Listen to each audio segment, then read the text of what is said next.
Hello, and welcome to The Staffing Show, the only podcast that delivers tools, tips, and tactics from the staffing and recruiting industry's top executives and thought leaders.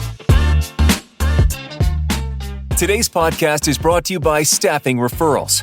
At Staffing Referrals, we understand the challenges your agency faces every day. From finding high-quality candidates and clients to automating your recruitment process, our platform is designed to help you grow your agency faster. Imagine a world where your agency can automatically build your talent community, improve your recruiters' productivity, and automate manual processes, all the while improving the candidate experience. But don't just take our word for it. Here's what a few satisfied customers have to say. Our referral program boomed after partnering with Staffing Referrals. The technology allows us the tracking, communication, and reporting our traditional referral program desperately needed to unify and expand. Can't imagine our business without it. Are you ready to transform your staffing agency? Let's reduce your dependency on job boards, deliver the experience your candidates expect from a modern business, and turn your talent pool into a competitive advantage. Visit staffingreferrals.com and get ready to grow.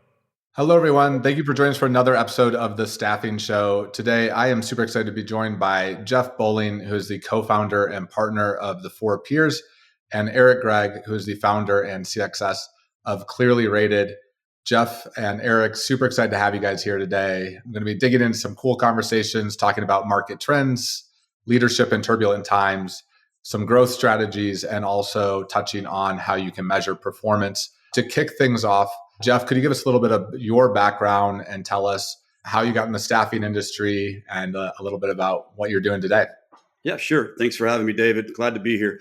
Yeah, so I was originally a college baseball coach. Eric's probably heard this story more times than he cares to remember. I was originally a college baseball coach. I thought that's what I wanted to do and not ever have to have a real job, and found myself working way too hard, scouting and giving extra lessons and whatnot to youth, to one of these select teams, and got fed up finally with the hours and the lack of pay. And a physician whose son I had recruited to the college that I was coaching at suggested I get into physician staffing and recruiting.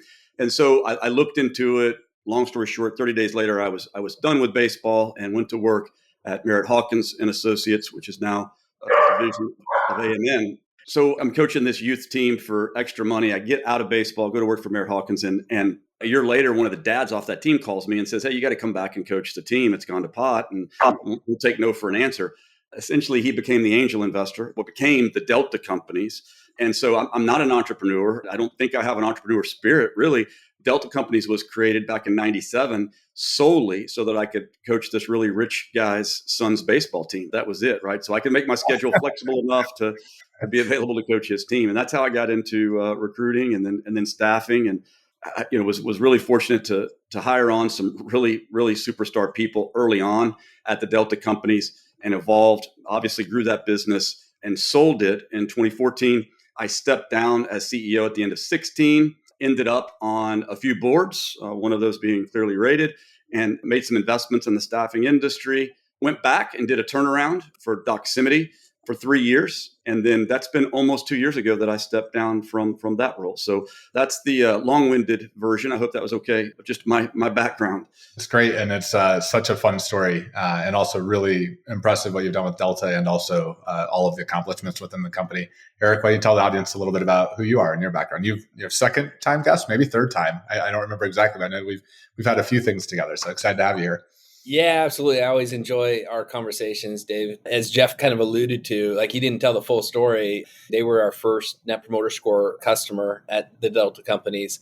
Also, the first outside investment we ever took at Clearly Rated was Four Peers, led by Jeff through multiple stages of getting that deal done. And he led our board through the successful acquisition by Software Growth Partners, a private equity firm that we're working with now, which kind of was the encapsulation of what has been about 16 years in the staffing space for me.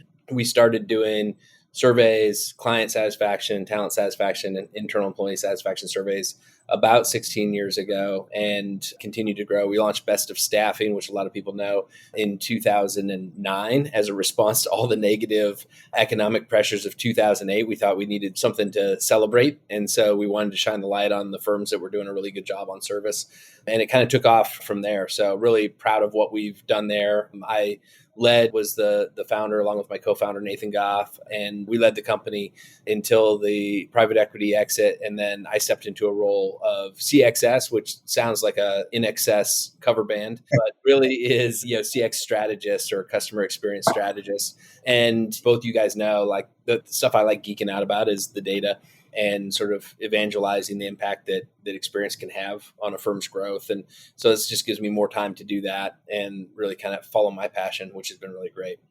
Awesome. Well, just to say it again, I'm excited to have both of you guys here. You guys, I think, Eric, I'm always listening to what's going on in the market from you. And Jeff, some of your leadership thoughts that you've shared on LinkedIn over the years have been impactful for me, and excited to have the conversation about where things are at in the industry and provide some insights to the audience as well. To kick things off, Eric, let's talk about like where market trends, what's going on in the staffing industry today.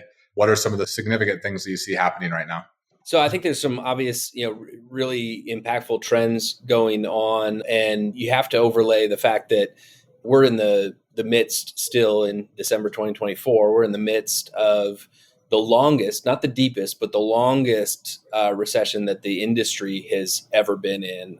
We're at about 26 straight months of negative year-over-year growth in the industry in terms of revenue and employment. And it's never really been that long. And so as you look at that, I think there's a number of things that are impacting that I think are good lessons for us as we look at 2025 and beyond. The latest data from ASA is expecting it to be pretty flat, maybe even down slightly in Q1 and Q2 of 2025, and then up, but not up dramatically in Q3 and Q4. And so I know we're going to talk a lot about this. And, as we were preparing for this, both, you and Jeff, I thought had some really good thoughts and strategies on ways to grow when the rest of the industry is maybe flat or choppy. And I think we'll hit that. But the other thing that I want to kind of drive home on this that I think is a really important trend to watch is that we're getting more pressure as an industry from non-traditional competitors than we ever have before. So it used to be that, look, we're kind of competing with other staffing firms for the business, but now as there's more and more tools, we're competing to people trying to do this on their own in-house. We're competing with, people doing more SOW and services type work. As the inflation drove up the cost of labor, we're seeing more people offshore or automate components that maybe didn't make economic sense when you were paying somebody $14 an hour, but they do if you have to pay them $22 an hour. So I think we have a lot of things that are really beating against our traditional value proposition. And I think it's now more than ever, we've got to stay really, really close to our customers and evolve as their needs are evolving, as opposed to trying to sell the same suite of services into a wider and wider audience. Not to mention, Eric, just the online platforms, right? And Yes. and not only the Upworks, but even Ubers of the world who continue to tap in.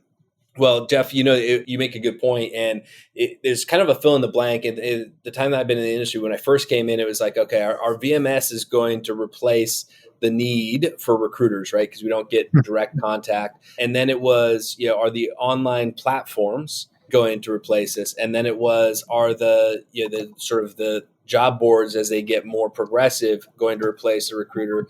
And now is AI going to replace the recruiter? And I think the answer each time in all of those has been, fill in the blank is going to replace the bad recruiter, the mediocre recruiter, right? The recruiter that can provide context, that can provide relationships, that can really guide people. That recruiter is going to do really well, and I think will continue to do well.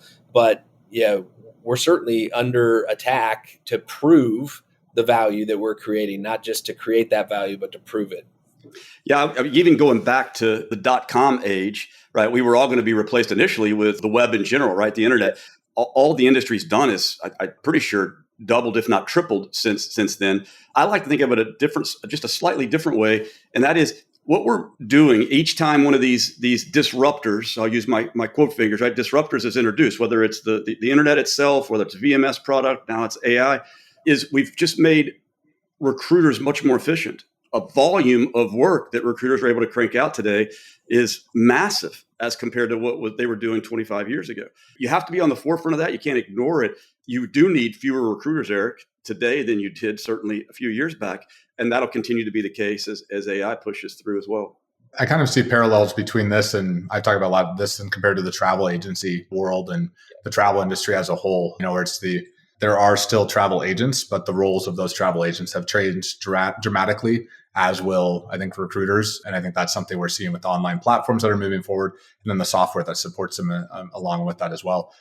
Do you guys feel like the roles will change, but do you feel like the growth projections, trajectory for the staffing industry will get back on track? I think SIA typically is forecasting that, we're kind of returning to the new normal. I've heard somebody say, if you take 2019 to, now out, just take the whole COVID era out, draw a straight line, you almost end up where you should have been all along. But I'm wondering where you guys see the next 3 to 5 years of staffing. Do you see it coming back around, or do you think there is a more significant disruption at play?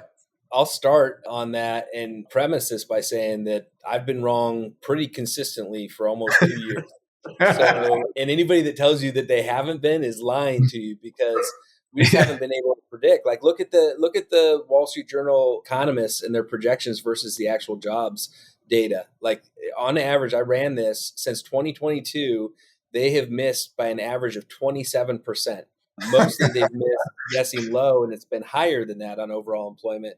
But if I missed that level in almost any job, I wouldn't have a job, right? And these are the best and the brightest. And so I think it's really hard to predict. I do worry that some aspect of this problem solving that people went through, whether it was perceived or real, rates being too high, or whether it was perceived or real, opportunity to do some of these things on their own, or with some of these enhanced tools or the online platforms, I feel like there's a wider swath of ways that people can get the same work done than there were before. And I think that as we look at that, for us to get back on that same trajectory, we're going to have to redouble our efforts to get credit for the value we are creating, and to ensure that we're actually creating the value we think we're creating. It's going to be better than it has been the last couple of years for the staffing industry at large. If you look at where the job creation is, it just hasn't been in spaces that we typically are around. Like, when almost half of the jobs that have come available to be filled over the last couple of years are at government, it makes it a little bit more challenging to fill those jobs, depending on which segments you sort of service. So, and at the end of the day, if you're a multi-billion-dollar company, you may face some continued headwinds. Maybe the growth rate isn't quite what it has been the last 10 years. For most of those companies that are, 20, 50, even $100 million in revenue, there's so much market share you can steal. Who cares if the industry grows or not? You got to go out there and take it away.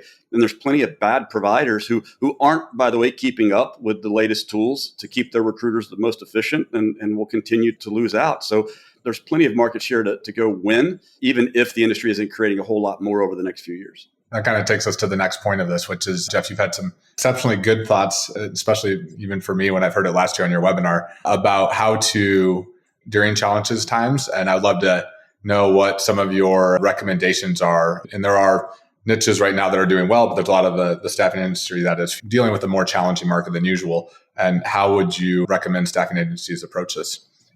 Your market is defined as the geographies you service, also the niches and sort of modalities of people that you place. And so it's such a subjective thing to say that the market's down, because if you're in locums in the Dallas-Fort Worth area doing anesthesia right now, you're incredibly happy. On the whole, though, right, if we realize that the industry's flat to maybe down as much as 10% just on average, what can you do to combat that?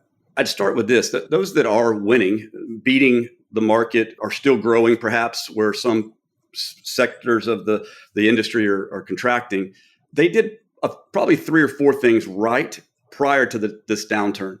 One, they were super niched. They weren't trying to be everything to everybody. And when you're a subject matter expert in a particular market, not only do you gain a lot of efficiencies internally, but you kind of solidify your place in a down market. It's a little bit counterintuitive to think that in a down market, you need to be more restrictive on what kind of orders you're filling, but it's true. And if you had that discipline prior, you're just a whole lot further ahead than you are today. So that's one thing, being super niche. I think 2, hiring gritty and resilient people. I mean, making the gritty factor part of your hiring profile is going to help. And you would only do that if you, as the leader, were probably gritty. That certainly helps. That's a big deal, right? Is having gritty folks to get through what are tough times. Third, I've said this 100 times. I think salesmanship is a lost art. And those that didn't strengthen that sales muscle in the good times are super weak right now. Those nursing companies that relied solely on MSPs to get their orders are struggling. I mean, they're going out of business. They're selling for pennies on the dollar. And salesmanship in this context is let's just think about it, is the ability to persuade people to do something that they might not otherwise do. And you could say that this is true of both recruiters, those that are recruiting people or talking them into going and working on assignments. And you could say it's true obviously on the business development, the client side of the equation. But with all the automation on the recruitment side, this mainly impacts the BD side of the equation. And there's just a lot of folks that aren't very good at it. And then finally, I'll say just the competition inside the organization. Peer pressure is probably a leader's best friend. A strong motivator and really reduces the need for a lot of management. I guess what I'm really telling you, though, is the opposite of what you asked, David. Sorry, right? These are challenging things to do in a down market. So maybe that was advice for what to do in the next up market, right? When times are good. Well, I mean, I think it's helpful. And I think that understanding even the term I think we all talked about briefly yesterday. I've heard it. I just heard it for my first time this year as well. Was the riches and the niches. I think it's one of the. Yeah. It's a nice way to remember that. And it's so true. I think that Eric, you had some comments about how people tend to go broad.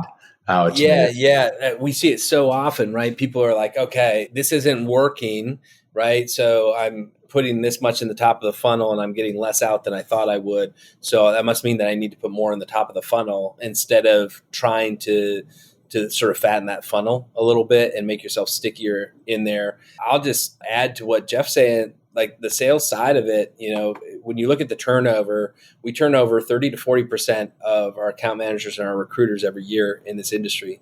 And so that means that for some organizations, appreciably everybody that is with them today has not actually been here during any kind of a need to sell kind of environment, right? They just started, if they started during the pandemic or early post pandemic, like they never had to sell in this industry and they don't really have a good idea of how this industry feels.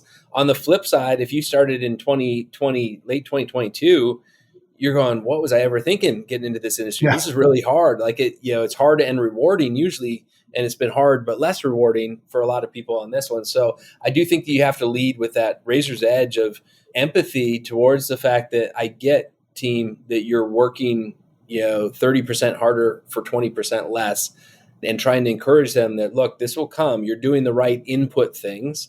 The output things will come, while also not allowing it to become a distraction or an excuse on that. And then the other thing I wanted to add that I think is a big piece of that, like we sort of ignore sales enablement as an industry. And what I mean by that is we spend a lot on marketing, and then the industries, of all the industries that we are close to, this industry, staffing, just dances circles around everybody else from in terms of the sales professionalism and kind of rigor and performance.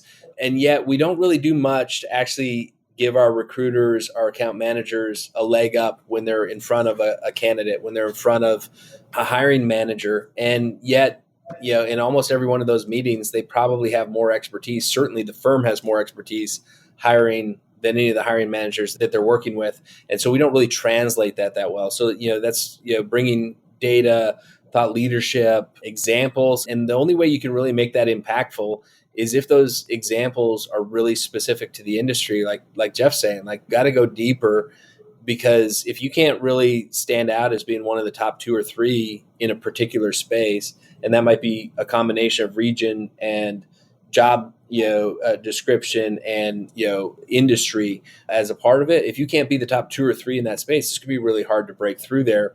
I'll just leave with one additional data point that I found was really fascinating. Google did this research where they found that 81% of buyers of B2B services have what they call a day one list. And that means that when they're going out to find, a firm, they have at least a couple of companies in mind that they think could be able to do that. And I thought that was fascinating, right? 4 out of 5 have that day one list. What was even more fascinating is that for those that have a day one list, 92% of the time, who they ultimately selected was from that day one list. We ran this just for the staffing industry, and we found that 64% have a day one list. So still a pretty high number, 2/3. 93% actually ended up picking a staffing firm that was already on their day one list. And so that really speaks to, for those of us going back to like marketing 101, where it was like, problem recognition, and then it was awareness, and then it was consideration set, and then, the rest of that buying journey. Like if we're not in that consideration set, in that awareness and that consideration set, it's really an uphill battle to get in there, and it's going to be hard to crack new logos into account. Wouldn't that be a function of marketing to make sure that firm was originally top of mind to be on that list, that initial list? There's a lot there marketing wise, Jeff. I think because the unique way that our industry works, you're going to have the opportunity, if you're taking kind of a long play on the sales process, you're going to have an opportunity for sales to influence that as well. If you're adding value, for example, let's say that David's trying to sell me, and he's just dialing and smiling. And hey, just wanted to check in, see if you needed anything. Hey, just wanted to let you know, are we doing anything? Well, that's not going to break through much for me. But let's say that you're selling to me and you're calling up and you're saying, hey, I just wanted to check in with you. I know it's been really busy in the locum space here in Dallas, and we're doing a lot in this area. If there's ever anything I can do, even if it's not the right time to partner, if you just want to bounce an idea, or if you just want to get my perspective, I see a lot of these. I'd be happy to help. And then the next time you call, you say, hey, we just did a little study and actually looking at the things that locums are searching for if they're going to take, an assignment. And the top 3 things are X, Y, and Z. I'd just love to kind of get your perspective. Is that what you're seeing as well? Most of my clients are really, that really resonates with them. They're seeing a lot more emphasis on, flexibility than they have in the past. And now you're bringing yourself in and adding that expertise. And when it does come the right time, it's not just the marketing, but now it's the marketing alongside of that relationship building on the sales that's done it. David, if I could, I'll go back and answer your original question now. Yeah. A long way to get there, and I'll start, the question was, I think, right, what tactics can staffing firms employ to generate growth or at least win and beat the competition in a down market? I go back to one that Eric brought up that is brilliant, and that is the word empathy. And when you think about it, empathy is somewhere in between apathy and sympathy. And, right, you don't want to over-index on either one. And just literally defined, empathy means wholly understanding someone's situation, but being completely removed from it as well. And so what happens is this: we get sympathetic, we start over-identifying with these headwinds, right? With this quote unquote down market, we start actually feeling the pain, and it's really hard to remove ourselves. We become emotional, and when you become emotional, you're less logical. So we got to not over-index one way or the other, and especially right now in that sympathy side. Maybe said another way, leaders have to keep the goals front and center, while at the same time understanding that there are difficulties, and that leaders got to stay a little bit stubborn to winning. I can fully understand, and I'm willing to try to help. But at the end of the day, we have goals to go hit, and we've got some stuff we want to get done. So it's a balancing act and very difficult. But I think that word empathy is spot on. Before we go to the next one, we got to have Jeff talk about, because one of the things that I think matters a lot is how you hold to goals and how long-term or short-term those goals are. And Jeff, you and I have talked a lot about this. You helped us implement the trailing 13. Maybe you could talk a little bit about, the value of trailing 13 and shortening your goal windows, because that was absolutely critical for us and us having success at Clearly Rated, going through the pandemic and then really emerging pretty strong out of the pandemic. Yeah, with KPIs, what are the right KPIs would be the first thing, right? They change over time for different people at different levels, even within the same role, perhaps. I think the best KPIs are empirical in nature, right? Not subjective. And they have to have a linear relationship with your end result, which is really, right, probably profitability, but at a minimum, gross profit dollars. To your point on the T13, if you think submissions is the right submission of a candidate to a client, for clarity, if you think submissions is the right KPI, and I like that one for a lot of reasons. One, the recruiter can control it. They can have an impact on it this week. Whereas if you're measuring people on just gross profit, that's going to happen, weeks and maybe months from now, that's not an indicator by definition. That would be very rear view mirror kind of stuff. And so the submissions works. To get to your point on the T13, what we said was, look, people are going to have good weeks and they're going to have bad weeks. So to say that you're in good standing this week, but last week you were in bad standing and the week before that you were in good. So what we did is we used a trailing 13 weeks. And I say we did, I still use this in a lot of the companies that I advise today or invest in today. What this does is it removes the excuses from people. If I now look back over a 13-week time frame and see where you're at in the aggregate. So if it's 10 a week, then in the aggregate, you need 130 over those 13 weeks. Any one week, it shouldn't vary a whole lot. And what you do is you're taking the excuses of a vacation, or I'm going to a conference, or I need to be out with my kids, or whatever the thing is that happens, whatever part of life interrupts, and it always does. You kind of take that excuse out of it, and it's just a more smooth way to look at the world. Yeah, it's just more linear. It makes life so much easier. You could probably be more specific about the benefits of it, but conceptually, people will say, "Wait a minute, you're taking a weekly metric and you're turning it into a quarterly metric." No. It's still a weekly metric because we're rolling these 13 weeks. Yeah, but it's been highly effective in every instance I've. Yeah, and maybe just if you just walk through an example of how you guys implemented this, so that for the audience, say like, here's what it looked like. Here's how we got the math for it. Because I'm thinking about that with our. You're talking about this. I'm like, is this something I should be put in place for my sales team? Yeah. like maybe. I can give an example from Clearly Rated, Jeff, because to your point, we have a before and after there in recent memory, but we started to put it into place, David, and we did it on meetings set. So we know pretty reliably that if we're getting, demos of our product, that up 20 to 25% of those will turn into business within about 30 to 45 days. And so what we were doing is we did that trailing 13 on meetings completed. If you take that and you take it down to an average, worked best for us. So, let's say that, we needed to have an average of, 4 meetings completed. Well, let's say that somebody's averaging 3 meetings completed. Your goal is always just to be above that trailing 13-week average. If you're always above, if every single week is above, even if it's above by 3.2 or 3 point, but if you can be above that average trailing 13, then your productivity is improving and you're improving on that side. And that part was the part that was really crystallizing for us, is that then you can, let's say that I've got 2 AEs. I've got one of them that is consistently hitting 4 and another one that's struggling to hit 3. Like, they have their own metric, right, to get on that piece. And assuming that I'm okay with where they're at on that, my goal can actually be the same for each of them, which is to improve on that trailing 13, stay at or above that trailing 13. And it really simplifies it. Yeah. And a key part of that you just said too is if the end goal is the same for 2 people or 200 people, it doesn't matter. If the end goal is the same, and I believe it largely should be the same, then how many submissions it takes to get to some level of placements and subsequent gross profit, like that submission level is not the same.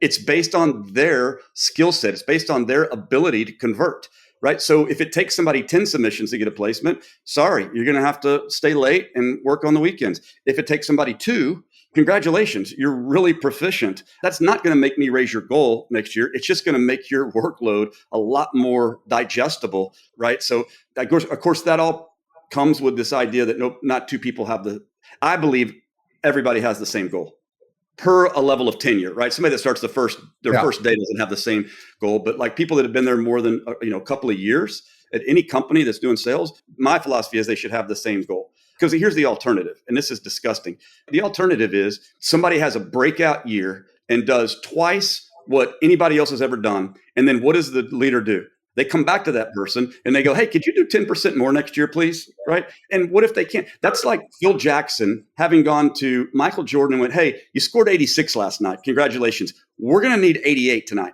Yeah. Yeah, we budgeted 86 for you. Yeah, right. It's just silly. It's just you can do it now.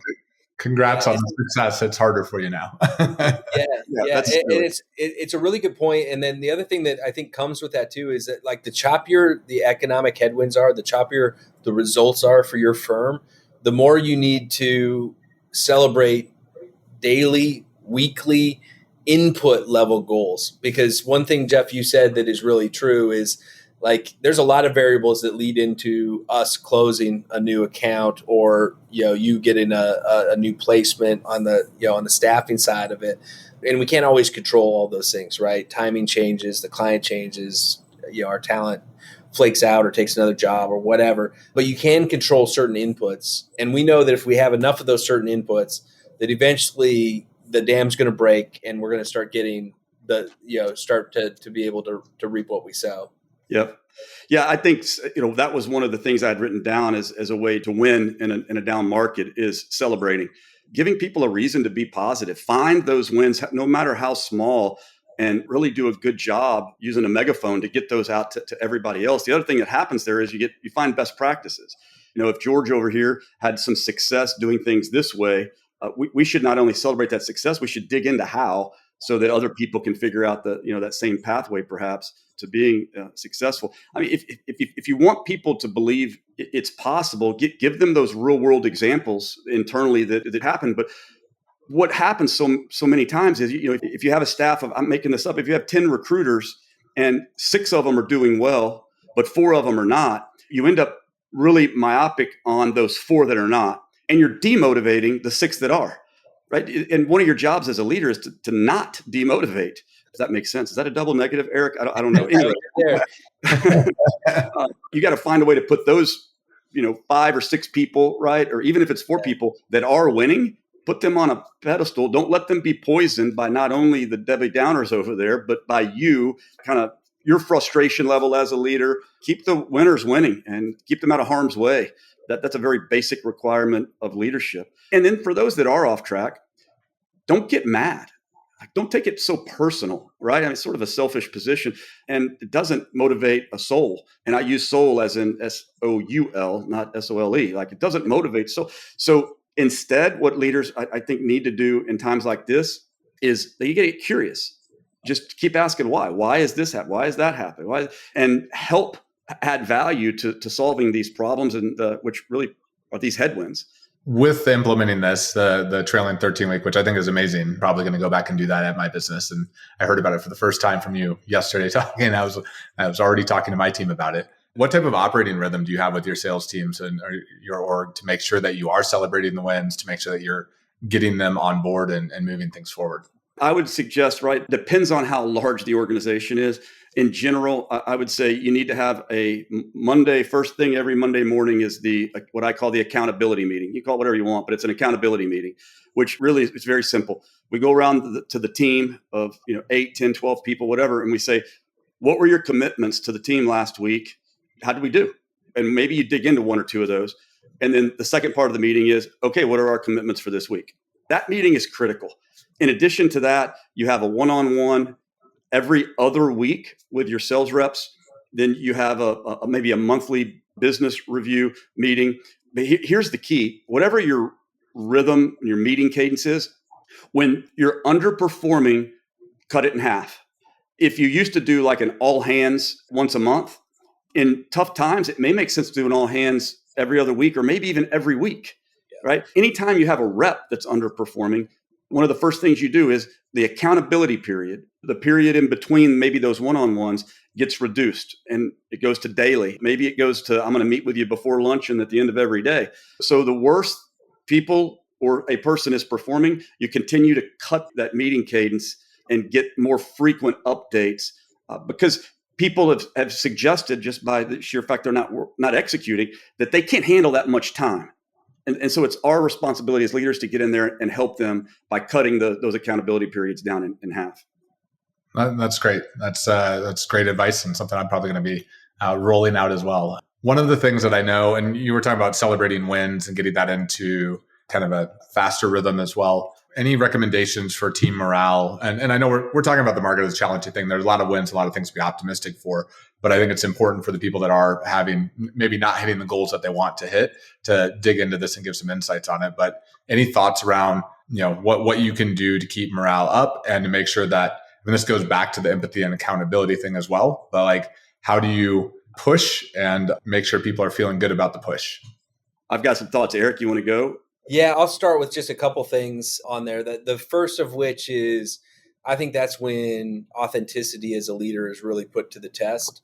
The second that feel like you're not being honest with them, they know, right? Jeff, you and I talked about this when we were at Staffing World, and you talked about it as being one of the mistakes. You tried to shield too much from the team as opposed to saying, hey, here's where we are.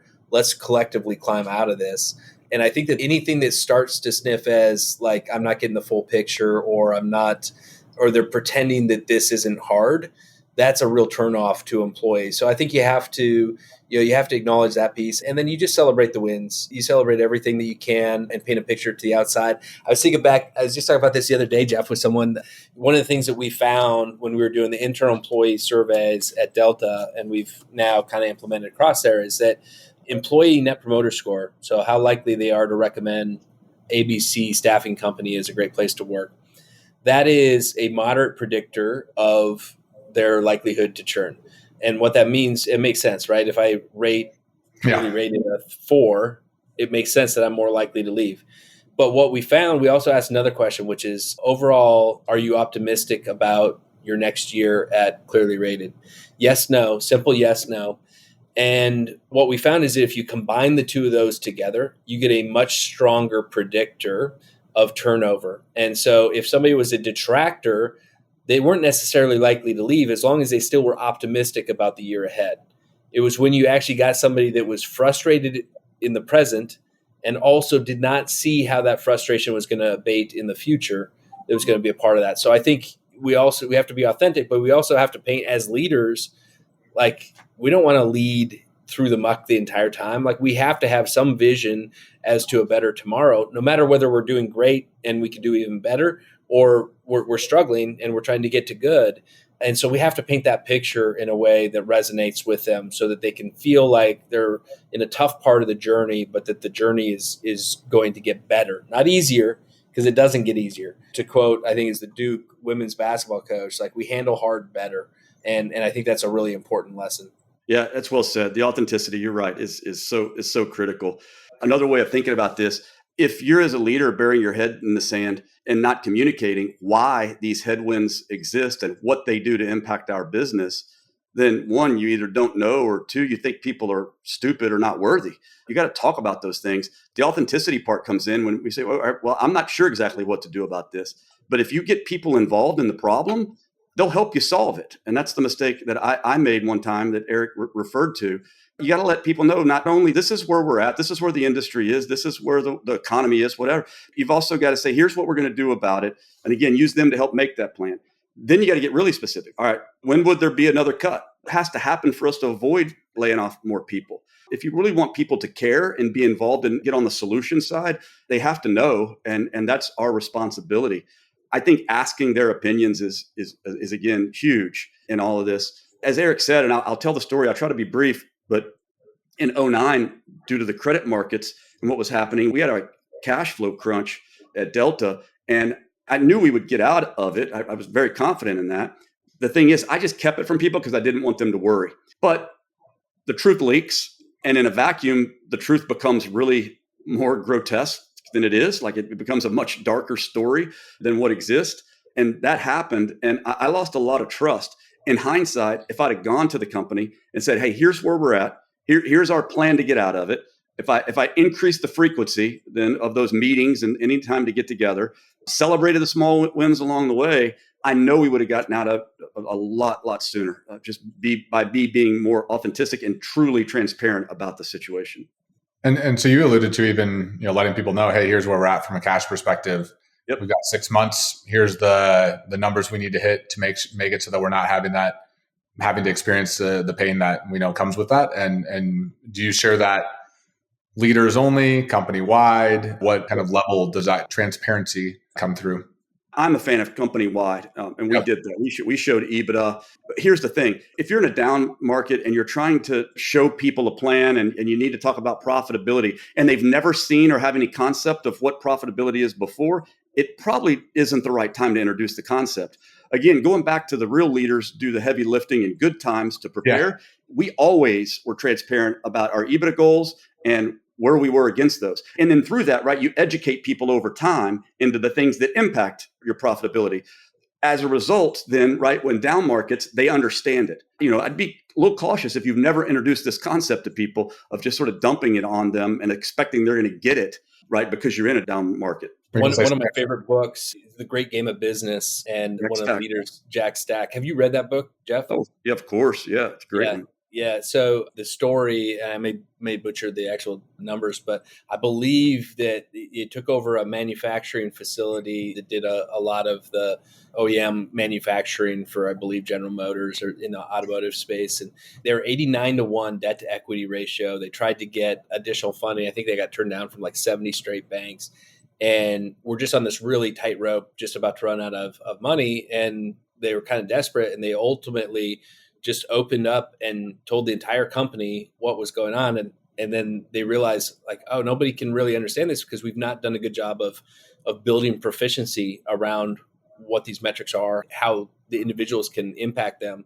But long story short, they really put together kind of a entry-level college, business and financial reporting class. And they had, ideas coming from everywhere that were able to cut costs and make things significantly more efficient, and was really key to their success, and then ultimately led to them writing the book. It's just a great illustration of the power that can come if you're willing to engage the entire organization in the challenges you're trying to overcome. Yeah, it's a great example of a leader putting pride to the side and being authentic, being transparent. And when you do that, people are so motivated to help. They're so dedicated and engaged in solving the problems. I don't know why more leaders don't do it. I think it's a pride thing, or maybe they just don't really like people. I don't know. It's actually really interesting. I think most layoffs I hear about seem to come as a surprise to like most of the organization, which is, it's like the entire organization is frequently caught off guard. And it's like, well, to your point, like, could people have helped if they knew and if they understood the situation, and what would have changed had they been able to be aware that this was coming? And then everybody else in the organization is puckered up and probably looking for another job. Yeah. Well, and I think a lot of it comes from shame and insecurity as a leader, right? Because, when we've gone through challenging times, I've certainly battled this, and I've gotten to the place where I was really transparent with pretty much the whole organization. It was hard to do because I felt like I had failed them. So there's a part of that even if you believe that it's the right thing to do, you have to really remind yourself the importance of that, because some of it can be ego, but some of it can honestly just be, feeling of shame that you've let people down. Great point. That's great guidance. Now we're going to jump over to a few more ideas around generating growth. Wanted to talk to you guys about the importance of innovation during challenging times. Like what role does that play in helping people come out of the market conditions?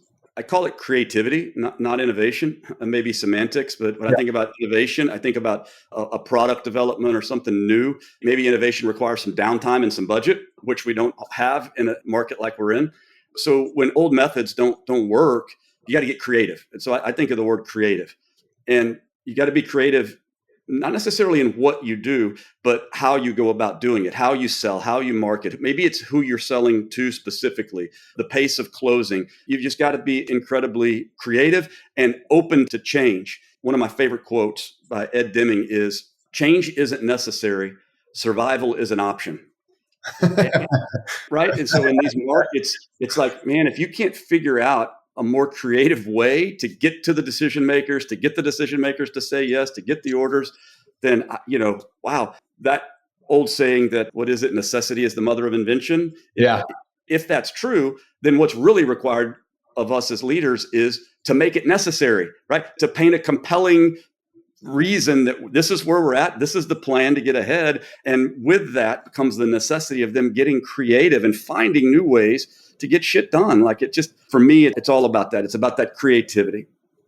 Yeah, you bring up a really good point, Jeff, too, because I don't know if you remember, we talked about this with Clearly Rated, and as we were coming out, we were catching a strong up cycle with the business coming out of COVID. After we'd gotten through the sort of scariest times from a business standpoint of COVID, we were doing really well. And some of the things that we were taking away, one of the things that I was trying to make sure that we were able to keep going, that we didn't lose as we came out of that, was two things. The first of which was that, sort of weekly commitment to winning and winning the week as opposed to sort of a monthly goal or a quarterly goal.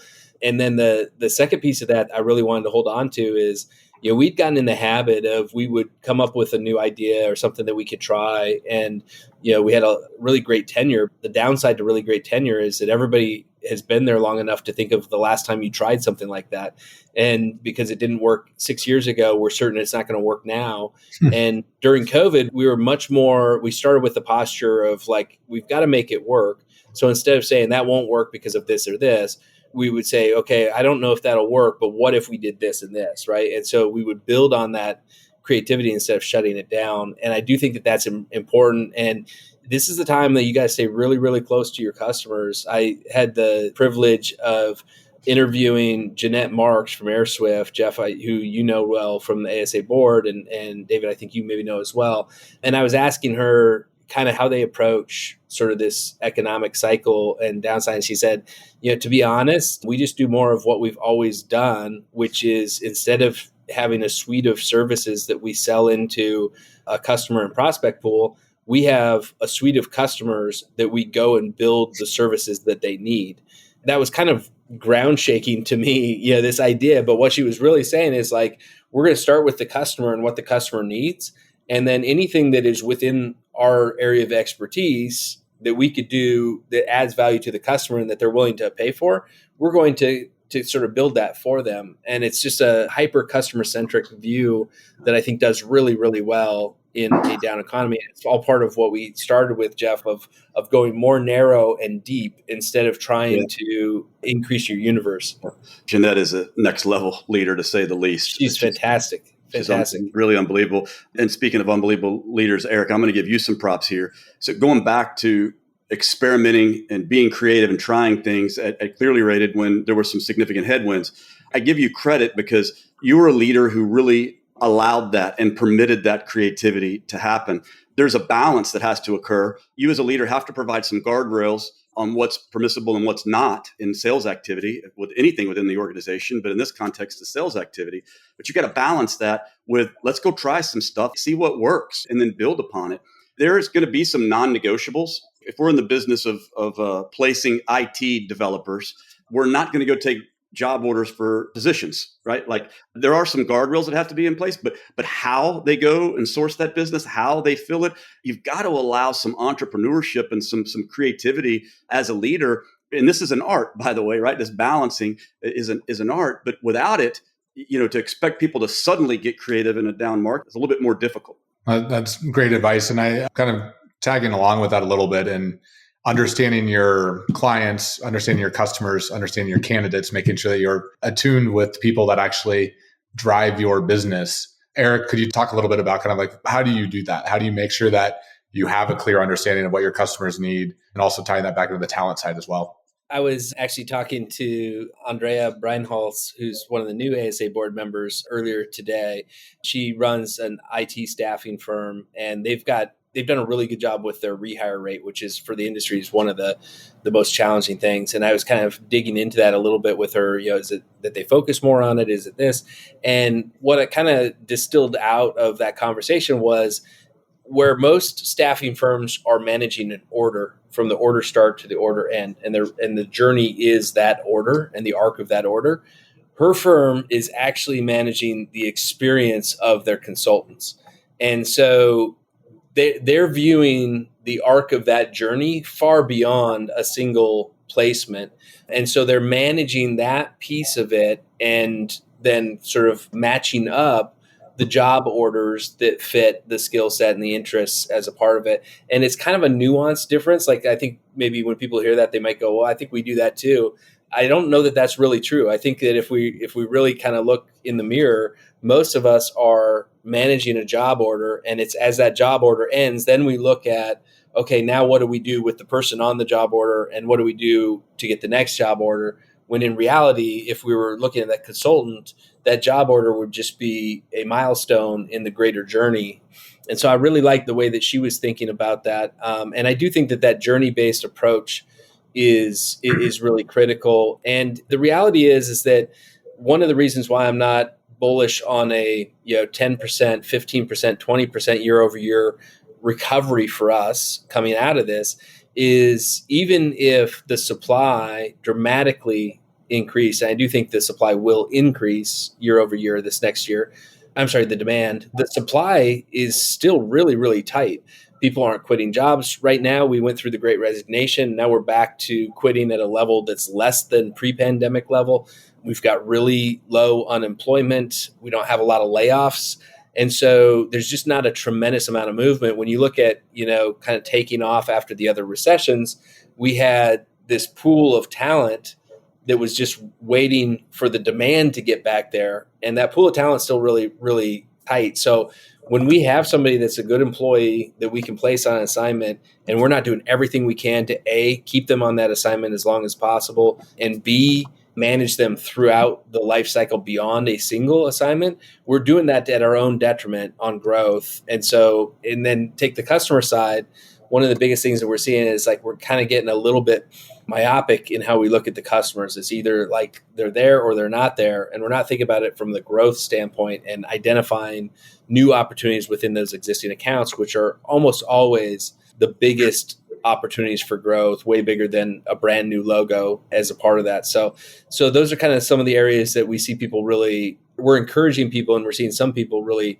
dive in terms of trying to navigate the course of a somewhat choppy macroeconomic environment. Yeah, a couple of things on that is like one, I think you're talking about like measuring the solution, like how well are you doing in terms of delivering the solution you're supposed to solve? And I think a lot of times when I talk to staffing agency owners, it feels so transactional. And so like, hey, we got a placement, we're good, move on to the next placement. And the reality is like, if the quality of the hire isn't right, if you're not getting to a spot where the company feels good about working with you for a longer period and managing that journey to see, did the outcome actually happen?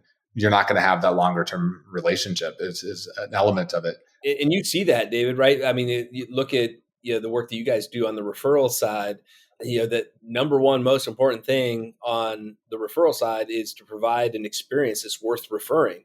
And then you guys do a great job of, if that's in place, of amplifying the impact that you can have with a really well-designed, well-architected, well-executed referral program. But at the core end of it, if you're not actually ensuring that experience itself is one that's worth talking about in a positive way, none of the rest of it really matters. It is funny when you think about this. People are, we talk about referrals a lot, and some people are like, oh, we want to launch a referral program. It's like, well, if you don't have a solid platform and a solid experience, if you're not delivering referable moments and you haven't measured your experience effectively, might not be the right time. If your Google reviews show that everybody hates you, don't go focus on your referral program. That's not the right move. If everybody hates you, you better be dang good at business development. And as we said earlier, right, that's just not a muscle a lot of people tend to exercise. So, yeah. Jeff, yesterday, one of the things that we think I heard you say is like the idea of calling yourself a staffing firm and maybe shifting to more of a, I don't know if you were alluding to more of a shifting to a solution sale. I think that's something I've seen a lot of lately is companies going in and being like, hey, we're not just staffing. We are actually here to help with more of the solution side of that.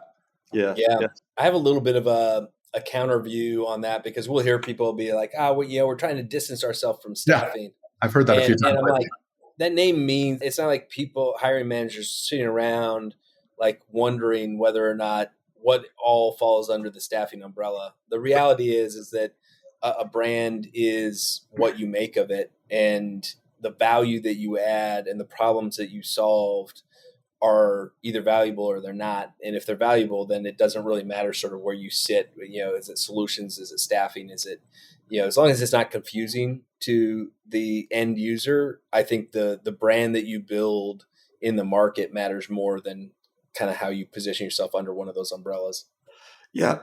Positioning is a big deal with all the competition, right? The industry's gotten so big over the last decade, and there's a lot more alternatives, as we mentioned earlier, whether it's the online platforms or some of the technology that's made the end user customer a little bit more proficient in recruiting themselves, whatever it is, it's made it just a little bit more difficult to win new business. So you better find a unique proposition, right? It's always been that way, but I think more than ever, it's important that you have some unique way to get people's attention so that you can win them over and eventually win their business and get some job orders from them. You better be unique in your approach. You have any favorite examples of either how to create that unique value proposition or of unique value propositions where you felt like a staffing firm really dialed in and excelled because they stood out? I do, but I'm still on the Yeah, board of some of these I didn't mean companies. They don't have their permission to be. yeah, I was like, I didn't mean to put you on the spot to call out a company, but just Yeah, curious. but I could probably think of one. But Eric maybe knows of one. Just he deals with so many different companies. There's actually a firm out here, and I'll leave their name out as well. It's not important for this portion of it, but they've got an entire campaign, the website, everything is around sort of shining the light and making the star of the light industrial employer. And as opposed to it just being a job title, it is a career, and it is aspirational, and they shine the light on all of the great work that gets done by blue collar employees in trade jobs. They've got an alumni program on it. Like, it's a point of pride to get placed into a light industrial job by this regional staffing firm that's out here on the West Coast. I've not seen that. I've not seen anybody else really be able to brand that community in that way. I was very impressed with that. I'll go one step further and just give a rubric that somebody shared with me a while back that I thought was really valuable. Is you can make claims in how you position your firm, and those claims can be can, should, have to. And the way that you would look at that is you can use ABC staffing firm to find talent. You should use ABC staffing firm because they have a great reputation, their service levels are high, and they're award-winning in multiple ways. You have to use ABC staffing firm if you want access to the hiring guide for the positions that we hire for. If you want to work with the leading firm in our region, and obviously the further down you go on those, the more valuable that proposition is. And if you find yourself, if you kind of look at all the ways that you're kind of positioning yourself and they all kind of fall in this can, or maybe can and some should, it's not strong enough. You haven't tailored your offering specifically enough to be able to do that. That's excellent advice. I haven't heard that, and that's great. I feel like I always come away with so many tips from the conversations with you guys. Next stuff here is I wanted to jump into measuring performance side of things, and then we'll wrap up after that. Any advice on how agencies should be looking at measuring the performance of their firm effectively? Measuring the performance of their firm. Well, we talked a little bit about the KPIs, finding that metric that is actionable, that they can control, and what they can get done this week. And I think that's key. Having a good meeting rhythm and meeting cadence. I think sometimes I say that and people just sort of gloss over, like, no more meetings. There needs to be a reason and a rhyme for how you go about that. There has to be a time and an end date for those metrics to be counted at the end of the day, right? So that's what the meetings are really there for. I think it's important too, just to talk about, when you talk about performance, right?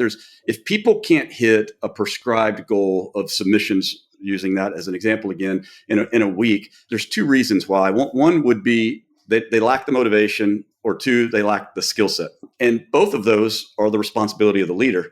If you find somebody that lacks the motivation, likely you either had a bad hire and you didn't hire for drive, which is, I think, we talked about hiring for grit earlier. Those are two really key attributes that I would look for in a new hire is grit and then drive. So maybe your lack of motivation comes from a bad hire, or maybe you're doing things as a leader to demotivate. You got to get in there and sort of diagnose that. If it's a lack of skill, it really is on the leader, right? Because we need to be transferring skill, spending time with people, getting them up to speed. To answer your more broad question, though, about sort of what are the metrics that you would look for? What are the key indicators you would look for? Obviously, I'm a big fan of Net Promoter Score. I was Eric's first Net Promoter client years and years ago, and we used that. Like, having the score there is one thing. Doing something about it is totally different. So the metrics are important, but it's kind of like what you do with that information that really matters. And I was really proud of the way we went about using those metrics to really shape our business. Yeah, I tell people all the time, you can get a lot of things wrong with how you measure the employee experience, how you measure the experience of the talent that you place on assignments, how you measure the customer experience. You can get a lot wrong with how you measure that and overcome that and still improve it, as long as you're getting that information to the frontline people that are impacting that experience. You're making them care about it. And making them care about it is not really in a punitive way. It's largely making them care about it because they're proud of it, right? And because they want to deliver. Like the vast majority of people want to deliver good service. Some people have trouble sleeping at night if a customer is upset with them. Like those are great people to have in a lot of ways on the service side of it, because they're going to go that extra mile. And especially if they think that you're paying attention to it as a leader. And so those are the places I think when you're looking at performance, especially if maybe the financial piece isn't there. And as a leader, part of it is like continuing to get your team primed. So when the market is ready for you to, instead of going up a little, to go up a lot, you've got the business in there that can support that. And that means, having KPIs that are leading indicators like the Net Promoter Score, like submissions. I think sorry to interrupt you, Eric, I think the most underutilized metric is the internal Net Promoter. Yes. When you came out with this as a product, I was jumping up and down, right? Like I was so elated. It made such a big difference. If you really want to know what's going on inside of your organization, just ask. You guys built a tool that was just amazing at providing you feedback, so you knew what it was you needed to go adjust along the way. Like that, to me, is the most underutilized metric. I think is people don't measure in their engagement. Like it's just crazy to me. We just accept 30 to 40% turnover of our frontline employees. And there's nothing, I don't think there's anything that we do that is more damaging to our brand and the consistency of our growth than that. Like 100%. Full stop. It's so expensive. It's so expensive. The old adage, you got to shut the back door in order to allow people in the front door. That's how you grow. Like, it's just crazy to me that people aren't more obsessed or even paranoid about this. They get lulled to sleep. We get lulled to sleep that, it's just, it's going to be 30%. That's what a bunch of BS we tell ourselves, what a bunch of lies we tell ourselves that it has to be that way. We've done enough with that data. We know that the typical firm is in that 30 to 40%. There's, 1 in 5 firms are down below 20%. Imagine what a lead that is. That's like running the 100-yard dash and starting, 25 yards in ahead of everyone. Say those metrics again. So the typical firm is turning over 30 to 40% of their recruiters and their account managers. 20% of the firms are turning over less than 20% of the account. So basically half of that number is their turnover. And so for those firms, it's a massive advantage, right? And we ran this back of the envelope before, I think, Jeff, with you, where we were saying, okay, let's say you've got a recruiter, they're generating, just let's say 20,000 a month in gross margin, and they leave. It's going to sit empty for 3 or 4 months. The new recruiter is going to take 3 or 4 months to get up to speed. Oh my God. So, we just have basically picked the luxury car of your dreams, and we've driven 2 of them off a cliff. I think it's closer to 10 of them. You never get that time back. You never get that time back. I've heard the turnover of an employee is half of their annual salary.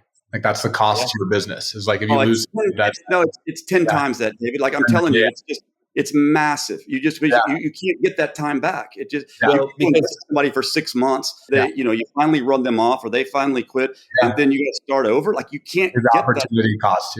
Oh my gosh. Well, and the way that everybody calculates it is the cost, right? And what we're talking about is the impact on growth. Yeah. Because when you look at the opportunities that get lost in this industry, especially, like it's not that just then gets distributed amongst everybody else. It doesn't, right? There's such a individualized contributor role in this industry that if somebody's gone, that is just lost growth. Whatever you grew less on that side. Do you have any data that shows what that actually, the correlation between the reduction in turnover and growth? Is that something that exists? Yeah, I don't think we have the full data picture on that yet. I'm sure it exists. We know that we did do a study a while back where we looked at tenure was positively correlated with growth. And then we know, for example, that customers that are promoters are about 60% less likely to churn than detractors are. So we've got some of that data, but in terms of the internal turnover, there's more of that story to be told there. It's not only about growth. I would argue that it would be impossible to account for all of the drag on growth, because when 40% of your staff is turning over every year, there's an aura or an ethos of wow, what's wrong with this place? Even for those that are there, right? Yeah. So that in and of itself is damning. On top of the growth, it's the profitability. I don't know how anybody has 40% turnover and is able to gen out the level of profitability that they like. That's so expensive. So it's just massive, right? Hiring the right people, having the right systems for them to really flourish and execute to a high degree, keeping them there is, I mean, it's just paramount to growth and profitability. And Jeff, one last part that I wanted to kind of touch on is you brought up a couple of times the importance of grit and motivation in the hiring process. Any tips on how you identify that for those people that are going out there and looking for their next new hires? Yes. What we at Curative, the last company that I was running, what we did was we got together and we came up with 4, maybe 5 attributes. And, my input was grit and drive, self-motivated were 2 of them. And the group came up with the other 2 or 3. Then we said, all right, with grit, what would be in a group setting in a couple of different settings, a couple different times, how would we know? What would a candidate say, sitting across from us interviewing? What would they say, or what could we look at on their resume, right, or on their LinkedIn or whatever? What could we identify?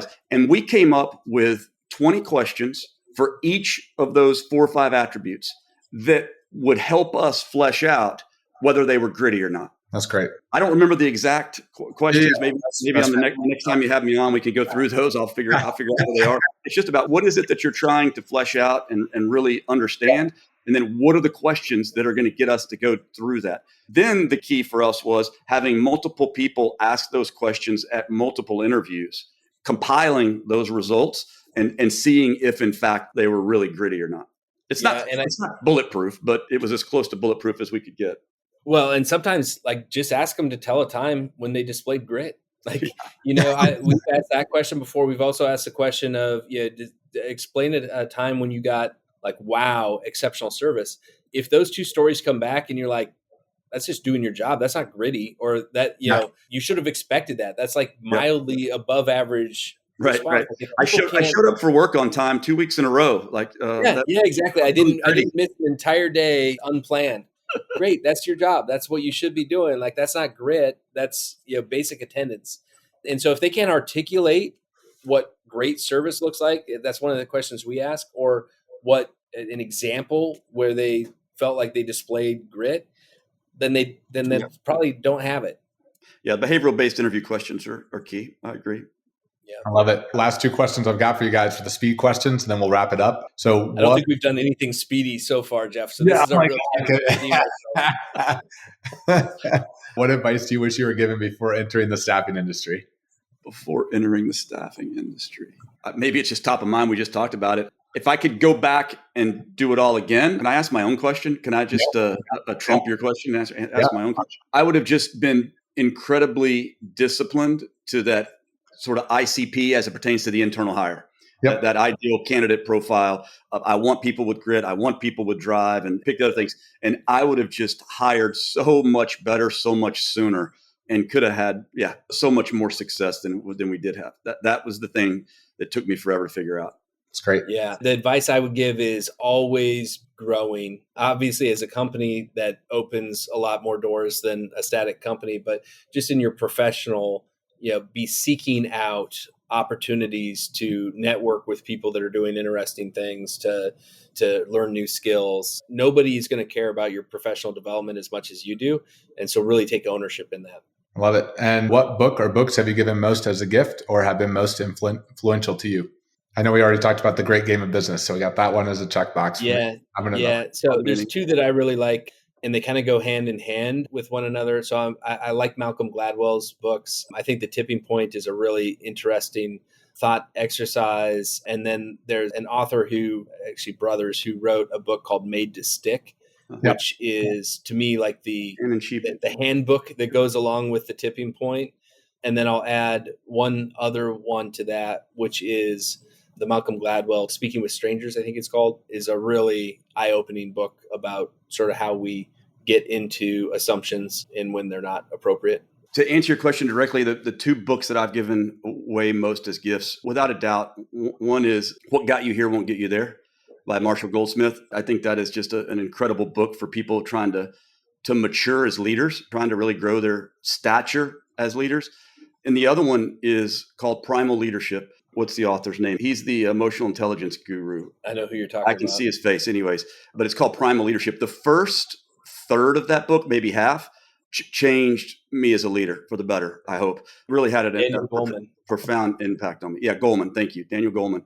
That book had a profound impact. So I give those two books as gifts as much as anything. Yeah. More than any other book for sure. Yeah. I love it. I really appreciate having you guys on today. The conversation was lively, insightful. Yeah, it was just great. David, what about you? What about your books? What are your books? My book, Influence by Giordani. That's number one. He has another one, Pre-Influence, pretty much all of his stuff. Oh gosh, big on Audible. And I go through them so fast, I don't even remember the names half the time now. A new one that I've just been getting into, and I'm drawing a blank, but Influence is like one. I think every person should read it, not just for business, but for the sake of understanding how we are influenced to do things. It's a great story of a psychology professor who goes out and understands like what makes a car salesman sell and why do we, I think like a foundational sales book, but also just for understanding how and why we operate the way we do. That's Influence? Influence, yep. That's great. I don't know about you guys, but I've just not found incredible books the last few years, it seems like. No. I've searched it, so I'm grateful for that, David. I'm going to go look that one up. Newest one is Software as a Science. Another thumbs up. That's probably pretty specific, but it's a good one. Software as a Science.